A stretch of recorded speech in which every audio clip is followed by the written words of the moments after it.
Nearly 2 months ago, protesters went to the neighborhood of FCC Chairman Ajit Pai, and they distributed flyers with his name on it, warning his neighbors about his pro-corporate anti-internet agenda. Now, back at the time after this occurred, Ajit Pai went on Fox News and they did a propaganda piece for him and defended him against the protesters. And even though this segment is relatively dated now, when I saw this recently, I was appalled because there were so many lies that were told in this short segment that I couldn't not address it. So we're going to go ahead and watch the segment and we'll address some of these lies that were told. Well, the battle over net neutrality is back in the spotlight this week as the FCC prepares to vote on loosening regulations. Many on the left are up in arms, but a new poll this morning reveals that 51% of Americans believe the internet should not be regulated by the government. Yeah, one of the last free spaces on earth. So why are leftist groups protesting the chairman in his own neighborhood, in his backyard, in his front yard, with more protests planned outside his home today? The chairman of the Federal Communications Commission, the FCC, Ajit Pai, joins us now. Mr. Chairman, thank you very much for joining us this morning. So first, these protests, they're outside your house, in your neighborhood, blasting flyers on your neighbors' doors as well. Why are they doing this? Well, I think this is an important issue and people feel very passionately about it, and so this particular group felt the need to let my neighbors know what they thought as well. And look, it's a free country, but at the end of the day, I'm going to stay focused on the facts and try to be as civil as I can be to every American who's involved in the debate. They've been putting door hangers on your neighbors' houses with things that say, "Have you seen this man?" Have any neighbors come up to you about this? A few of them have, and they got a laugh out of it. So, yeah, we actually have seen him. We just talked to him the other day as he was mowing the lawn, and they've had a pretty good sense of humor about it. And whether they agree or not on any particular FCC issue, they've been really supportive. And so I really am grateful to them for their friendship and their wisdom. Well, you're not getting a lot of friendship from leftists like John Oliver, the disciple of the former Daily Show. He's every week bringing up this issue, telling people to go to the website, go to your home. What's it like, and complain. What's it like to be under the spotlight like that?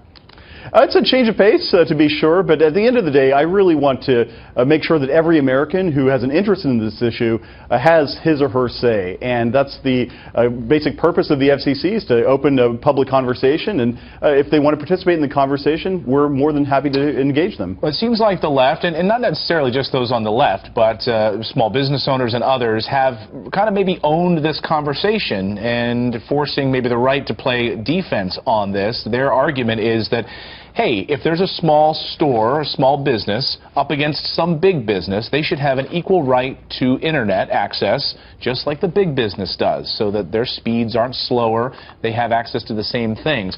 How do you battle, are you up against that argument, and is that a fair assessment? Well, I think the basic framing of this issue is wrong. The essential question is, how do you want the internet to be governed? Do you want it to be heavily regulated by government lawyers as a slow-moving utility, or do you want light touch regulation so that we get more investment in the networks, more innovation online, more consumers benefiting from the digital economy? I tend to take the latter view, as did President Clinton, as did President Bush, as did President Obama during the first 6 years of his tenure. And so all we're proposing to do is return to that light touch, market-based regulation that has served consumers across the country so well for almost 20 years. If you had a situation where, here's the argument, right, that you have, for instance, Comcast, which owns Hulu, which owns NBC, right, and one night you're surfing through the internet and you want to watch Hulu and it loads like that because Comcast owns it and it makes it fast. You want to jump over to Netflix, they don't own it, it's slow. If something like that were to happen, where would the FCC come down? 2 different points. First and foremost, that does not happen, has not happened in the digital economy that we've had.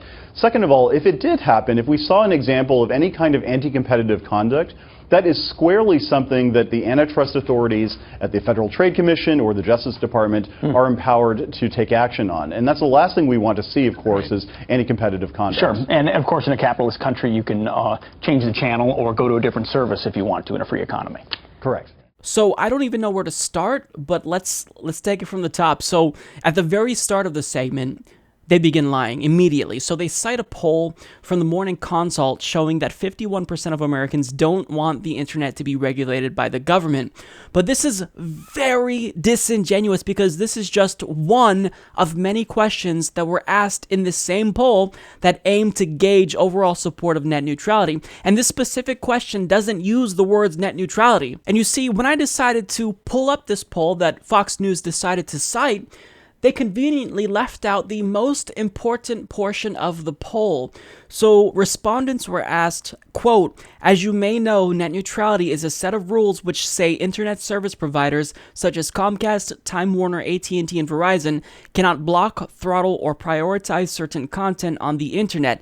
Knowing this, do you support or oppose net neutrality?"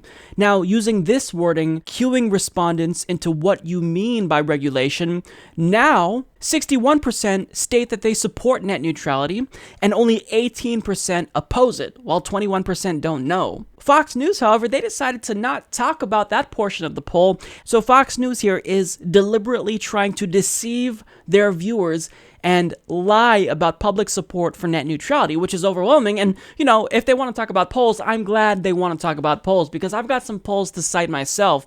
So a new Politico and Morning Consult poll from June shows that 60% of Americans support net neutrality. A poll by Mozilla found that 76% of Americans support net neutrality, and this includes 81% of Democrats and 73% of Republicans.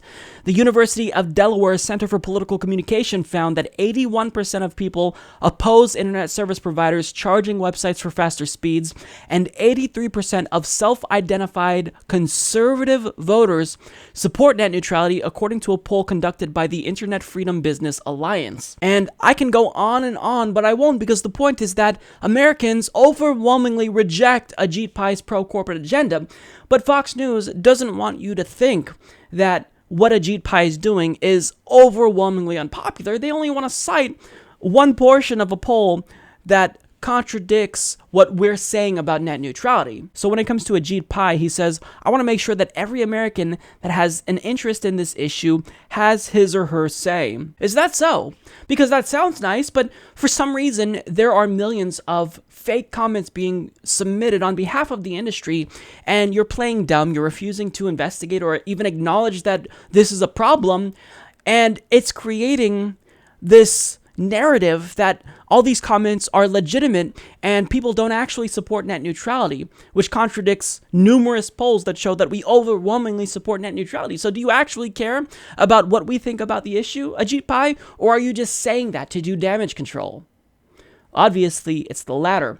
Now, the other problem that I have is that he frames this as an issue of government intrusion into the internet, but the alternative that he's advocating for is complete corporate control of the internet, which will be horrible for competition and innovation. And we got a taste of that in 2014 when Comcast tried to kill off Netflix by throttling their streaming speeds, but they ultimately stopped doing so once Netflix paid them a ransom. But Ajit Pai implies that we need to return to the, quote, light touch way of regulating the internet, where the government doesn't impede on the internet.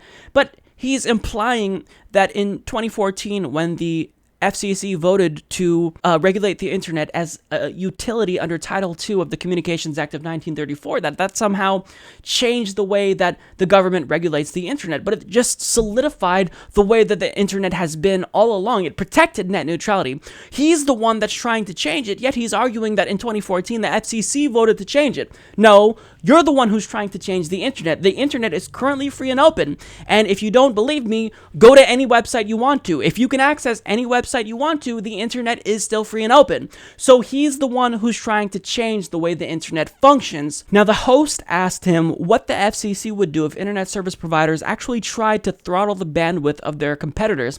And Ajit Pai then said that first and foremost, that does not happen, has not happened in the digital economy that we've had. And he concludes by saying that anti-competitive conduct is the last thing we hope to see.